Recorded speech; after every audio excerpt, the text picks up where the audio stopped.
Сәлем барлықтарыңызға, сіздермен бірге мен Бауыржан. Біз техникалық талдау жолындағы сапарымызды жалғастырамыз. Өткен сабақта сіздер көлденең деңгейлерді табуды үйрендіңіздер. Енді бағаның қай жерде тоқтайтынын түсіндіңіздер.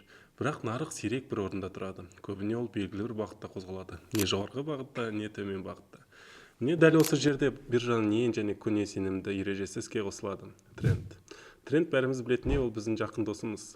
Бүгін 8 сабақта біз тренд сызықтарын талдаймыз. Негізі бұлар да сол баяғы қолдау мен қарсылық деңгейлері. Тек бұрышпен орналасқан түрі. Олар ірі ойыншылардың жаһандық көңіл-күйін көрсетеді. Егер сіз жаһандық тренд төмен қарай зулап бара жатқан монетаны сатып алуға тырыссаңыз, бұл бейне бір жүйткіп келе жатқан пойызды жалаң қолмен тоқтатпақ болғандай бірдей. Соны әрқашан бірдей болады, және ол нәтиже сізге ұнамайды. Ал егер сіз тренд сызығын сауатты түрде сызып, мәмілеге қозғалыс бағытымен кіре алсаңыз, онда нарықтың өзі артық жүйке шығармай, позицияңызды тамаша пайдаға алып келеді. Дәл қазір мен экранға ауысамын, дайын болыңыздар. Мен сізге тренд сызықтары құрудың дұрыс механизмін көрсетемін. Көптеген жаңадан басушылар оларды мүлдем қатесызады. Соның кесірінен ақша жоғалтады. Біз сіздермен бұл қатені жібермейміз. Кеттік, графиктерге бірге көшейік. Әрі қарай сабағымызды жалғастырсақ, бүгінгі біздің тақырыбымыз ол линия тренді болып табылады. Линия тренді дегеніміз ол әрбір кез келген графиктің ол белгілі бір көтеріліп немесе түсіп бара жатқан жағдайда болады. Ол жағдайды біз медвежий немесе бычий тренд деп атаймыз. Медвежий тренд ол рынок, яғни нарық құлап бара жатқан кезде айтады. А бычий тренд дегеніміз ол нарық көтеріліп бара жатқан кезде айтамыз. Қазіргі таңда талдау жасап сіздерге көрсетейін. Индикаторларды жауып отырайын. Так, бұл өткен сабақта қалған барлықты өшіріп. Қазір қарап отырсаңыздар, осы жерде нарықты анықтайық. Нарық қандай көтеріліп немесе түсіп бара жатқан трендте келе жатыр ма? Біріншіден, нарықты анықтау үшін бізде осы трейдингте терминологиялар бар. Терминологияларды осы жерде екеуін қолданайық. Ол хай мен лой деген. Хай дегеніміз ол мысалға кезіндегі осы тарихи бойынша биткойнның графигіндағы көтерілу немесе түсу бойынша ала кетсек, мына жерде хай дегеніміз ол ең жоғарғы нүкте. Одан кейінгі жоғары нүкте ол бізде екінші хай болып табылады. Яғни да ең үлкен нүктелері осылай белгілеп аламыз. Мысалы, мынадан кейін ең үлкен нүкте ол мынау болып табылады. Мынау бірінші нүкте болса, мынау екіншісі болады. Қатты қиын емес. И одан кейін бірінші бізде линия тренді деген бізде құрал жабдық бар. Соны бірінші бастапқы нүктеден бастап келесі нүктемен қосамыз. Осылай қосайық. Так, бұлай. Осылай қоссақ болады.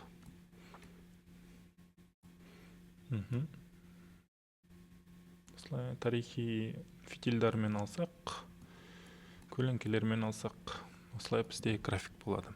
Енді қарап отырсақ, мына жерде біз қандай рыноктамыз? Дұрыс, біз медвежий рыноктамыз. Яғни да нарықтың құлауы бойынша келе жатқан болатынбыз. Ол 2021 жылдан біздің 2023 жылдың аралығында нарық құлаған болатын.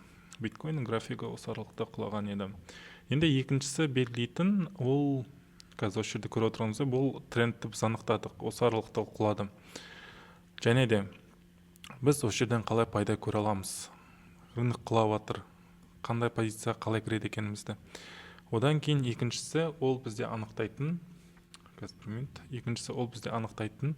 Ол келесі нарықтағы сурет бойынша осы жердегі қарастыра кетейік. Мына жерді қарастыра кетейік. Не болғанын. Мына жерді қарастырсақ, қараңыздар, бұл нарықтағы үшінші нүкте ол мына болып табылады. Бұл нүкте мына біздің линия трендімізға келмеген болатын. Яғни нарық бұған жетпеген болатын. Жетпегеннен кейін бұл жерде қосымша сызық сызамыз. Яғни бұл қосымша сызық не үшін қажет? Бұны сквозной метр дейді. Яғни сквозной метр дегеніміз нарық осы жерден бастап, осы екінші жоғарғы хай нүктесінен бастап өте жылдам төмен қарай құлап бара жатты. Өте жылдамдықпен төмен қарай кетті деген сөз. Осы жерден нүктені алып, бұлай қосамыз.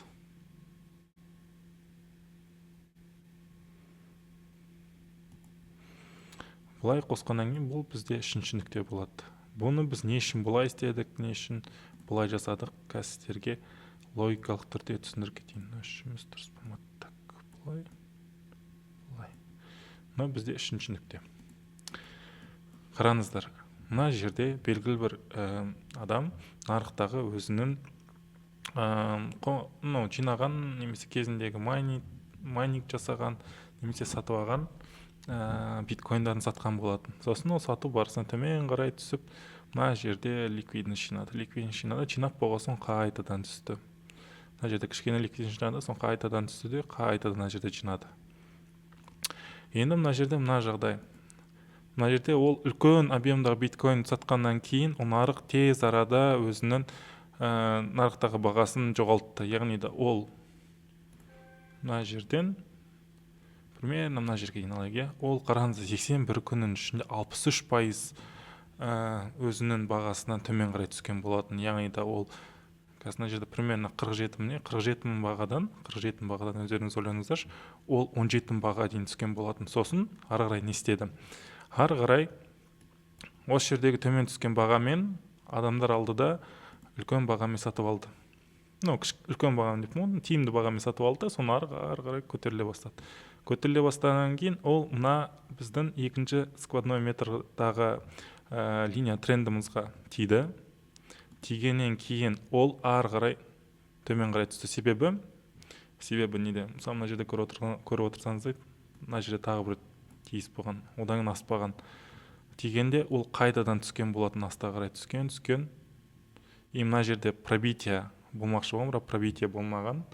Одан кейін ол қайтадан түскен бойынша осы жерде жинап, ол линия трендіні ақыры соны тесіп өткен болатын. Мына жерде сонымен бойынша өтіп, сосын ақырында осы жерден тескен болатын.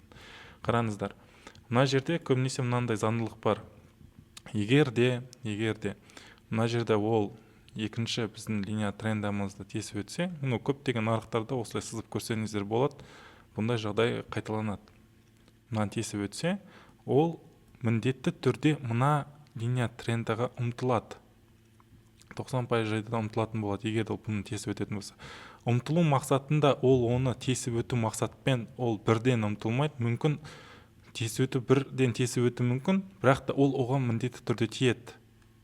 Сіздер мына жерден бастап, мысалы тесіп өткеннен көрдіңіздер, осы жерден бастап лонг позицияға өздеріңіздің нарықтағы келісімдеріңізді ашсаңыздар болады. Бірақ та осы нарықтағы жүйе бойынша көбінесе қайталанатын нәрсе бар, ол ретест дейді. Ретест дегеніміз ол қайтадан осы бағаны сына бойынша табылады. Осы тренд бойынша бағаны қайтадан сынайды. Яғни да ол көтеріліп бара жатады да, немесе түсіп бара жатады, егер тренд басқандай жағдайда болса. Бірақ міндетті түрде ол бағаны қайтадан сынайды. Мына жерде сынады да, и осы келесі линия трендіға қайтадан ұмтылды.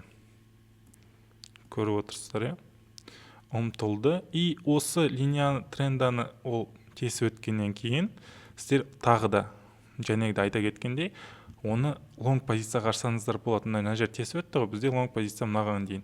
Ал мына жерден сіздер тесіп өткеннен кейін сразу лонг позицияға ашсаңыздар болады. Себебі көбінесе жағдайларда ол ары қарай өзінің немесін бағаны көтерілу бойынша кететін болады. Өйткені рынок медвежий трендтен бычий трендқа ауысады.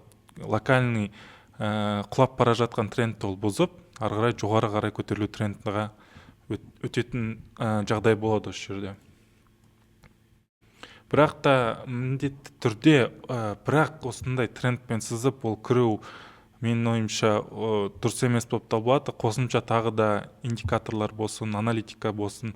Мына жерде мысалға қарап отырсаңыздар, мысалға ана сабақта өткенде линия уровень поддержки, уровень сопротивления қарастырып, мына жерде мына жермен мына жерде белгілеп қойсаңыздар болады. Ол мына жерге осын тесіп өткеннен кейін ол мына жерге ұмтылады деп. Бірақ та мынаны ұмытпаңыздар, көбінесе жағдайда ол ретест жасайды. Мына жерде ол қайтадан ретест жасады. Мына жақта жеткен жоқ, бірақ та ол қайтадан бұл баға ретест жасап, и мына біздің локальный уровеньға дейін мақсаттанған болатын. Мысалы, ретест жасағаннан кейін, көбінесе біз ретест жасағанын күтеміз. Мына жерден сіздер мына жерге дейін, мына жерде тиген болатын, осы жерге дейін тек профит қойсаңыздар, мына жерге сіздер 23 күнде 48%. Прибыльға шығуға болатын еді. основном трейдингпен айналысқанда ол бағаның түсіп немесе көтерілу бойынша біз қарастырамыз ғой. Бірақ көбінесе жағдайларда мына жерде спотовый аккаунтпен, яғни спотовый режиммен монеталарын алып қойып, биткоин мысалы $19,000 шамасында.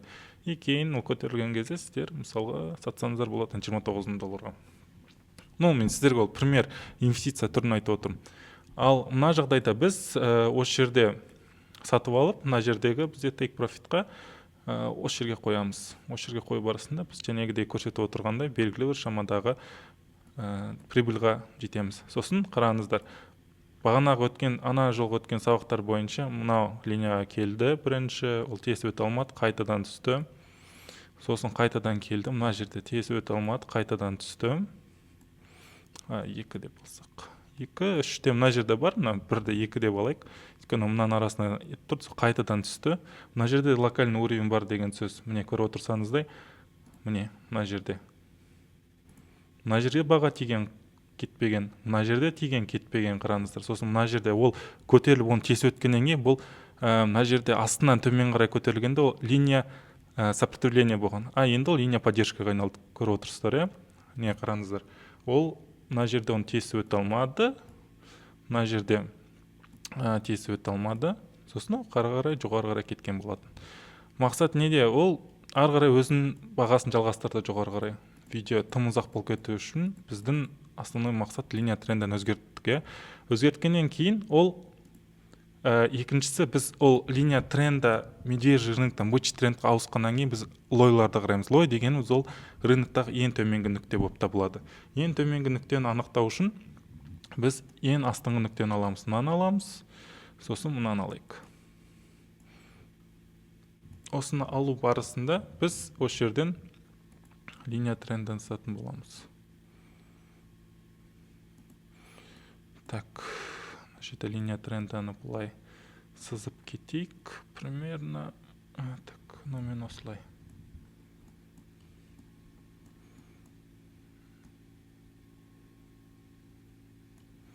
Осылай, так, мына жерден кішкене бұлай жылжытып кетейік.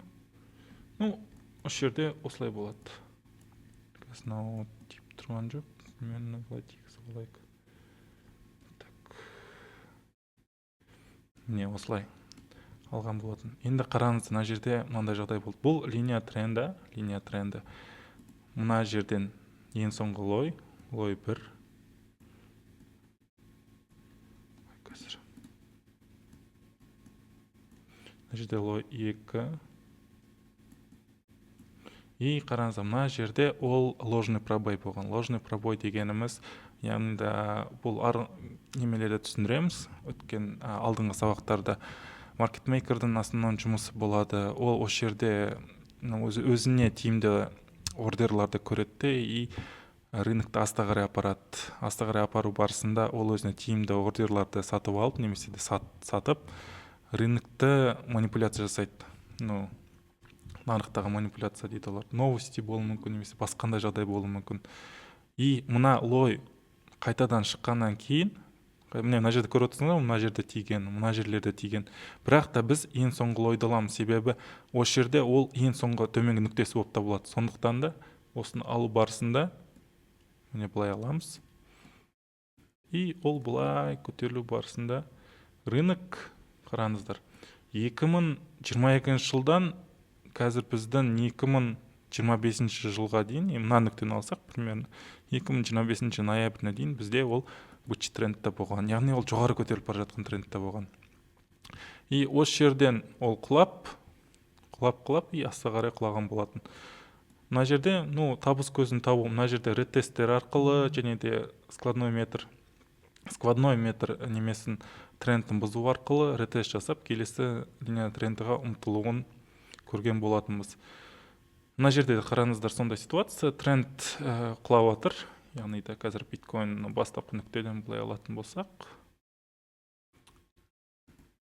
Мынау қараңыздар, мына жерде былай алсақ болады, егер де бұл болған жету мүмкін, немесе де жетпеуі де мүмкін. Мына нүктемен алатын болсақ. Ол мына жерден ретест жасап, былай ретест жасап, қазір көтіледі, ретест жасап. Қазір тест жасап и мынаған қарай ұмтылуы мүмкін. Мынадан сразу тесіп өтуі мүмкін, немесе де қайтадан бұлай төмен қарай құлауы мүмкін. Тесіп өткеннен кейін ретест жасап, соны қайтадан жоғарылай көтерілуі мүмкін. Мына жерде көріп отырғаныңызда, егер де бұл үстіңгі немені трендті бұзатын болса, бұл одан кейінгі біздің рынок қайтадан бычий трендке айналады. Себебі ол өсу барысында кететін болады. Бірақ та қазіргі биткойнның жағдайы бойынша қатты болжамдар айта алмаймыз. Себебі мына графиктің алдыңғы болашақтағы қалай өзін, қандай индикаторлармен қалай болады екенін қарап көрсете аламыз. Біз рынокты 100% осылай болады, немесе осылай дәрежеде жетеді деп айта алмаймыз ешқашанда. Біз 80-90%, примерно 80% дейікші, 80%-ға біз өзіміздің нарықтағы пайда табу үшін Risk Money Managementпен қолданатын боламыз. Мысалға, мынандай бізде неме бар, құрал жабдық бар, длинная позиция деген. Мысалға, рынок жоғары қарай баратын болса, біз рисктарды есептеп, белгілі прибыльға жету үшін осына take profit қоямыз. Яғни мына жерде біздің take profit бар. Егер де ол бұған жетпесе, мына астына қарай төменде кетсе, біздің рыноктағы бағамыз қайтадан сатып алады. Мына жерде ең басты сіздердің білетін және де ойланатын нәрсе, ол сіз рынокқа кірген кезде, нарыққа кірген кезде қанша пайда табам емес, біріншіден қанша ақшамен жоғалта алам. Яғни да бүгінгі таңдағы менің торговлям бойынша мен қанша ақша жоғалтуым мүмкін деген сақты Risk Money Management'ті ойланып кірулеріңіз қажет. Мысалы, сізде $10,000 банк болатын болса, сіз Money Management'пен күніне 0,5 қана пайыз жоғалта аласыз. Егер де сіз күніне 0,5%, мысалға, сделкаңыз 0,5%-ға общий банктен төмен қарай түссе, бүгін нарықты бағаны тоқтатасыз деген бізде өзіміздің стратегиямыз бар. Біз ол сіздермен бөлісеміз болашақ сабақтарда. Және де осы тренд деген қатты қиын емес. Егер де сұрақтарыңыз болып жатса, қойсаңыздар болады. Біздің YouTube арнасында көріп отырсаңыздар, комментарийға жазып, міндетті түрде жазылып кетіңіздер. Себебі болашақтағы сабақтарды жоғалта алмау үшін, болашақта сабақтарға қатысып көру үшін, ол сіздер үшін, сіздердің алатын білімдеріңіз үшін, білім алу үшін сіздерге керек қой, әрине де бірінші таңдада. И сұрақтар қойыңыздар, білмесеңіздер жазыңыздар, телеграм арнаңызға жазыңыздар. Себебі болашақтағы алатын білімдеріңіздің нәтижесі ол сіздердің болашақ табатын пайдаларыңыз болып табылады. Назарыңызға рахмет. Келесі сабақта жүздескенше сіздермен.